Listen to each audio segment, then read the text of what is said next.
Hey, what's up? Chaz here. We're in Indianapolis at Zipp headquarters with Jason Fowler, my guy. Good to see you. He's the category manager for Zipp, and he is going to take us through the factory, and we're going to get a factory tour and find out exactly how Zipp wheels are made.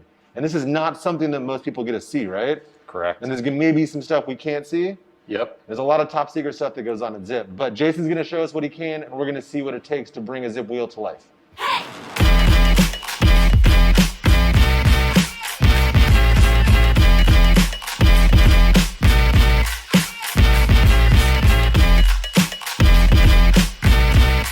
So here we got the world's largest rim cutaway. Whoa. So this is the Firecrest rim from 2010. This is a 303?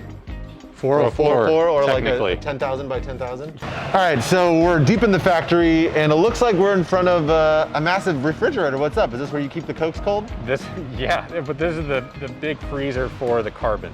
So it comes in just through the door back here, off a refrigerated truck, straight into the freezer. Dude, it's freezing in here. You were not joking. That's why I got the flannel. Oh, I'm blowing it. So where do you guys get all the carbon from the wheels? Can you talk about that?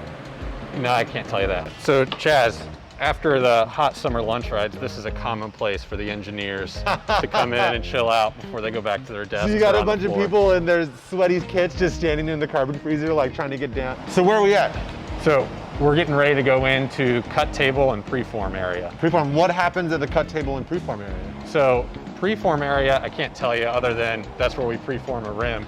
Cut table, we're gonna lay down sheets of carbon and cut pieces for the rim. So the carbon comes from inside the freezer where it's in a huge roll, and this is where they actually lay it out, unroll it, and then start to get the wheel shapes out of the big piece of carbon. Exactly. All right, cool. Let's see what we can see, huh? Yes. All right, let's check it out. All right, so we're here in the cutting department with these massive tables, and I know they're not playing ping pong. What's going on? So this is where we'll lay down carbon. And it's actually a lot more complicated than that because, you know, you have to, there's not just one layer, so there's multiple layers, and depending on the rim, like an 808 is going to be laid up different than, say, a 303 Firecrest. Okay, definitely. And so like you're saying, this is where they come and actually put down like the sheet after sheet after sheet after sheet. Exactly. To build up what is ultimately going to be the rim wall of the rim. Exactly. So that's where all the carbon pieces come together and get married before it goes into the oven, so to speak. So that's where you make the pizza before you preheat the oven and put it in the oven. So they're topping the pizza in that cell, like the Exactly. 808 cell, it's like mushrooms and pepperoni and olives and some pepperoncinis, you know, and then the 353 is maybe like a spinach feta jam. Exactly. Yeah, obviously you can tell it's almost lunchtime, but we can't see that, we can move on to the next step after that. Yep, we'll pick it up at the end. Okay, let's go check it out. So from the cutting table, you know, Zipp is known for the discs and the rims, and there's a divergence there where the rims go one way and the discs go the other, right? Correct. So the disc wheel is the first ever Zipp product that was ever made. Yep. And it has its own little footprint here in the factory, which is where we're at right now. So standing right by some disc hoops. So these are what will become a disc eventually. Yeah. So we have a hoop here. And so we're missing a lot in the center. We can't show you how we make the center part. Yeah. But here's the outer hoop, and eventually that's bonded together with the center of the disc. So this is a disc getting ready to go out to a customer. So this is kind of final prep. It's gone through the hub bonding process, the printing process, and is getting ready to go into a box.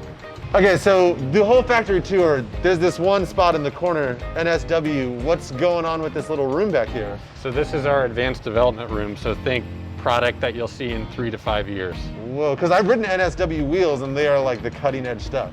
And this is where all it goes down? This is where NSW came from. What do you guys Literally call this room. place? Is it called NSW? It's the Nest. This is the Nest. Nest Speed Weaponry. I have heard of NSW. that so many times. This is the fabled Nest at Zipp where people talk about it. Yeah. So what's up? Can we check it out? Yeah.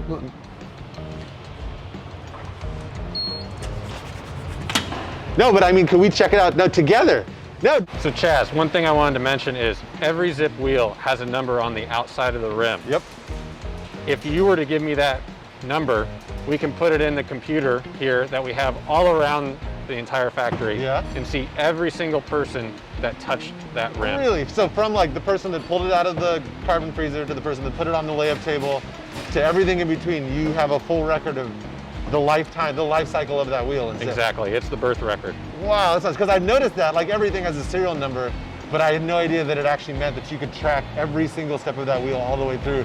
We went from the cutting table, we had to skip preform because that's kind of the top secret stuff, and now we're in molding. What goes on in molding? So when it comes from preform, we slip it through the little window over there, drive-through window, comes over here, and we put it in the tool. And again, the pizza reference. Yeah. You know, Is this like the oven? This is like the This pizza is the oven. So you can see the dimples in the tool. Yeah. So again, that's how the dimples get on the rim. Oh, yeah. We got the molding right behind here and then into wheel building. So here we have lacing and then into truing. We're almost at the end of the line. What's going on behind me? This looks like this is one of the finishing touches. Yeah, so we saw wheel building, right, which is right here, goes over into decaling now. Yep. And then it's going in these boxes.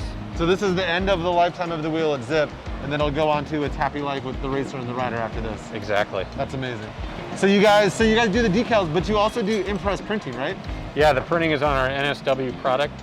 So this is the Firecrest line here, and just over on the NSW line is where the printing would occur. What is that? Oh, I forgot about that. Is this the rim tape machine? That's a tubeless tape. What? This is how tubeless tape gets applied to wheels. If you've ever set up a tubeless tire, you know how important getting tubeless tape is, getting it set. And this is how the pros do it. Dude, thank you so much for walking me through that. I know there was a lot you couldn't show me, but even the parts that you did show me, I was blown away by the amount of technology that goes into building a Zipp rim. You're most welcome. Welcome back anytime. Hope you enjoyed it, and pleasure having you here. One day I'm gonna get in the nest, you just wait. Not likely, right? Anyway, remember, like and subscribe to like, follow along for more amazing Zipp content about how Zipp makes you faster.